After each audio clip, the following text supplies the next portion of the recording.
Hello, welcome to my channel. My name is Dora, and if you're just joining us for the first time, thank you very much for stopping by.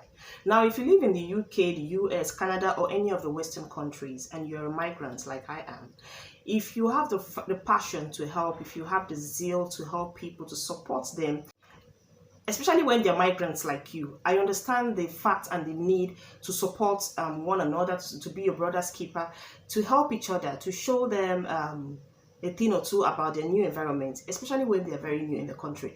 Okay, even if they're not new in the country, but you have lived together in the country for quite a period of time, I will still advise that when you're rendering your help towards people, be very careful. And now, if you would like to know why I said you should be careful, watch this video to the end.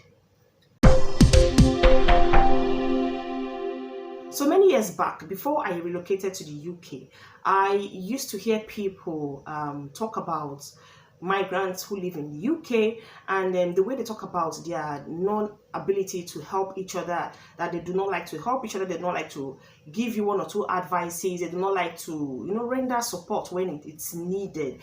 And to be honest with you, I used to join the bandwagon to condemn the group of migrants who were abroad, especially in the UK. And I used to say things like, oh, they don't want other people to join them, or they don't want to help their fellow migrants, they don't want to help their fellow Nigerians and co. But fast forward till today, after having relocated to the UK, and I have experienced some things I have experienced, and also heard some stories from people. Honestly, if you want to help, or rather when you are helping and rendering your assistance to people, I would advise you be very, very careful. So it's a very good thing to help, especially when you have realized that you have touched a life by rendering your support, rendering your assistance to someone who really needed it at that point. But on the other side of it, it can be very painful and hurtful when your help or your attempt to help someone in need lands you in trouble. Now, would you want to go to jail for any of the following reasons I'm going to mention? Number one, be very careful when you are opening a bank account for other people. Now, there are people who live in the UK or in the US. I don't know how it's done in the US or other countries, but like in the UK here, for instance, there are people who live here and they don't have bank accounts. And let's say, for instance, you have a friend who lives in the UK and doesn't have a bank account, but needs a bank account for one or two transactions. And he's not able to have a bank account because he's not eligible to do so. And then he comes up to you and says, okay, please, can you open a bank account for me in your name, and then give me the cash, ATM cash, so I can use to do my normal banking transactions. Now, before you do this, as someone who is qualified to have a bank account, you have to ask yourself a whole lot of questions. How well do you know this person? Can you vouch for this person? Do you know the kind of business this person does? What will he or she be doing with this ATM card, the cash card, after you have given it to him? You really need to know all this. You need to be able to answer these questions, because if, for instance, the person commits any fraudulent acts by using the bank account you have opened, remember that bank account was opened in your name, not in his or her name. The thing will surely be traced to you. If there was any fraudulent activity that was performed using that bank account, if it comes to the point of investigation, all fingers will be pointed straight to you, because you are the one who opened this bank account in your name. So whoever is using your card is just anonymous.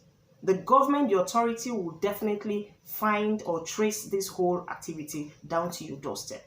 Secondly, you have to be careful when you're obtaining loans or credit facilities for people who are not eligible to do so.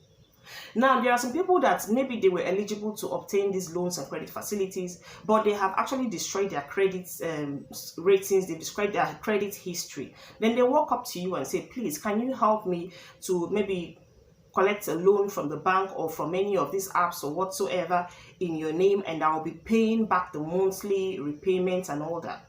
You have to be careful again at this point. Why? Because at any point in time, the person is not able to pay, you will be held responsible. You will be the one to pay those loans, those debts, because in the first place, it was your name that was used to open this very credit stuff. It was your name that was used to collect money, to borrow money, to take up this loan. So if at any point in time that person does not pay or is not able to pay, you will be the one to foot these bills. Also, you would want to be careful how you vouch for people. you vouching for them in terms of job reference? Are you like writing a reference for someone who's looking for a job? Are you vouching for them in terms of house search? Is the person looking to rent a property and you're standing in as a guarantor? Are you vouching for them in case maybe they're trying to get a loan and you're standing in as a guarantor? You have to be very careful. You have to know who this person is. You have to actually understand everything about this person, and you have to be in the position whereby, what if this person is not able to pay? Are you able to pay? That's one. And secondly, you vouching for them in terms of credibility. Do you know this person's history? Has the person any criminal record in the past? Does the person look to you like someone who could commit a fraud or two? These are the questions you should ask yourself, and you should get an answer before you vouch for them. Because if you go ahead and vouch for them without knowing anything about their credibility, about their lifestyle, or about them in particular, if anything happens at the end of the day, let's say you vouch for them and they go on and get a job in a particular place, and at the end of the day they commit any fraud or whatever there, they will be looking at you, because it's believed that you gave a personal reference to them. So for you to write in, or for you to sign in, or to give in yourself as a personal referee to this person, then you know this person very well. So at that point in time, you may be called upon to answer who this person is to you, that you were able to vouch for. Another point you should be very careful about is when it comes to your SIM card. Do not give people your SIM card for any reason.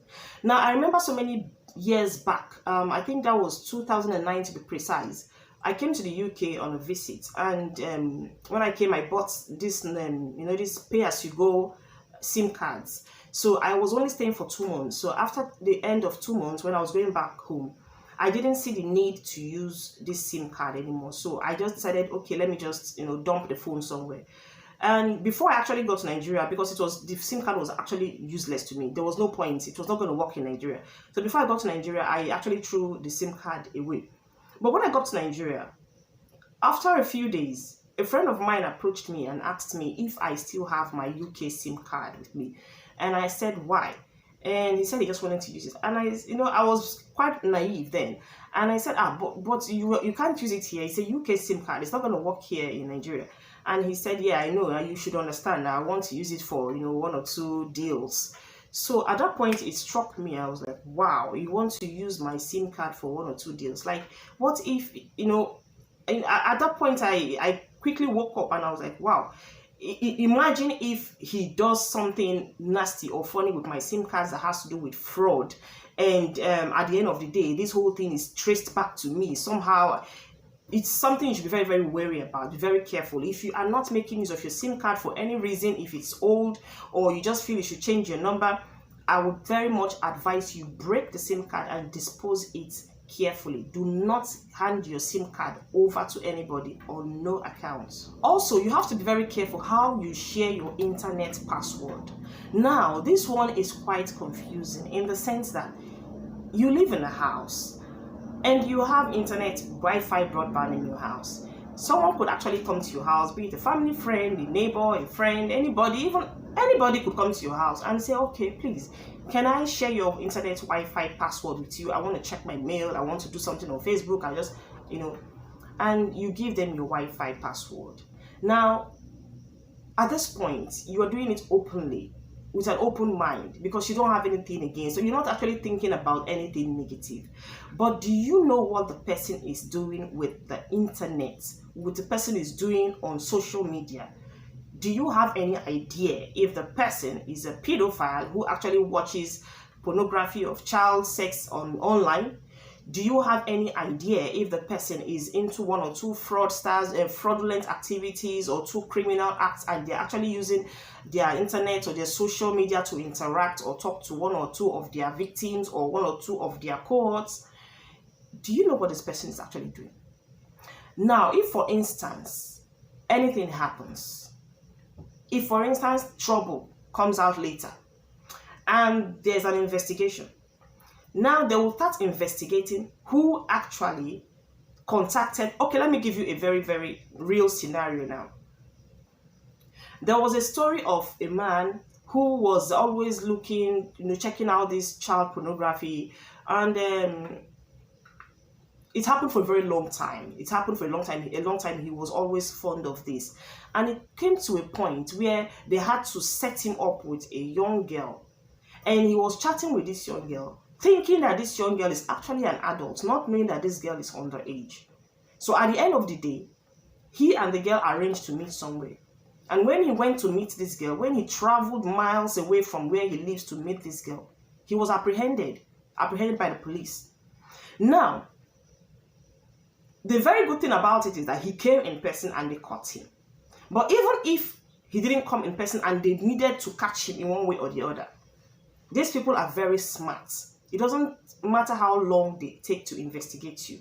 They will investigate every little thing that led to you associating with that person online.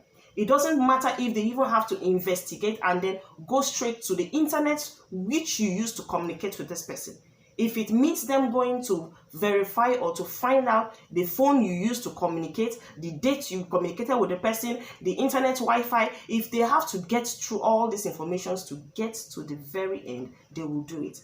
Now, just imagine it was your internet Wi-Fi that was used at that point.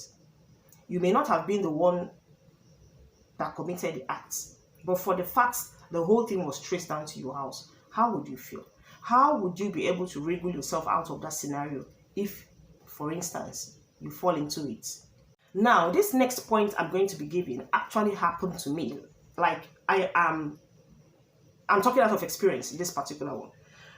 Some years back, a friend walked up to me and said, can I use your address to receive some goods? And I said, what's goods? And she said she's expecting a parcel from one of the Asian countries. And I said, why do you want my address? What's wrong with your own? And she said she doesn't want to use her own. She has one or two reasons.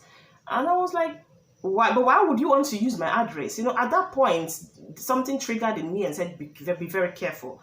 Why would you not want to use your address to receive your parcel, but you want to use mine to receive it? Do I know what you're expecting?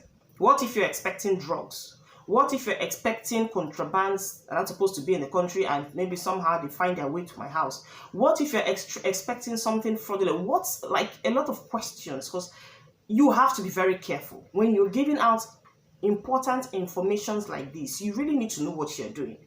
In countries like this, there is no ignorance in the law. There is nothing like I did not know. And even if you did not know, you must give proof that of you not knowing. You have to be very careful. Even if you find your way out of this whole situation, out of the whole mess at the end of the day, it's not like it's going to take overnight for you to wriggle out of it. It will take you a long time to come clean, to prove yourself innocent. So now, why would you want to put yourself, your life, your job, everything that concerns you in jeopardy because you're actually trying to help? Okay, and the last one now is be careful when you receive money into your bank accounts. So do not receive money from people you do not know. Do not receive money from unknown sources. Do not receive money from friends or family who will use a different name to deposit that money into your account. If someone wants to deposit money into your account and this is somebody you actually know, ask them, what name would you be writing in there? In what name would you be depositing this money? You need to know the person is using his or her real name. Because if this person actually deposits money into your account and later in future it is found out that it was coming from a fraudulent source or some kind of scam activities, you are going to be in trouble. You, the owner of the account, you will be in trouble because the bank is going to tell you that it is your fault because you deliberately handed your bank account details to the person. So when you're dealing in such manner here, you have to be very careful who you give your bank account details to. You should only give your bank account details to people whom you can actually vouch for, people whom you trust. It should only be because in the first place, you are liable to your own bank account details. It's supposed to be your own personal property. So if it lands in the hand of a total stranger who uses your account to do some illegitimate stuff, you will be in trouble if you cannot produce that stranger or that person who transferred such a huge amount of money, or even if it's a petty amount of money, but from a very, very questionable source. So be very careful. Now, at this point, you would be asking, with all these points I have just mentioned, how can how can I actually help people? Like, is it worth it helping people? Of course you should help people when you can. Of course you should help people when you can and if you can. But do not do that to the detriment of your safety, to the detriment of your mental health, to the detriment of your own life. You would not want to help someone and at the end of the day you end up in jail. So be very, very careful. And it was at this point I realized why a lot of people who lived abroad as at that time found it a bit difficult to help or to assist other people. And if you ask me, do I blame them? No, I don't. No, I don't. If you walk in the shoes of people who have been in trouble or who have been been in trouble with the authorities because of their attempt or because they try to help one another, you will really not blame them. So that's it for now. Thank you very much for watching my video and I hope you come back next time. See you.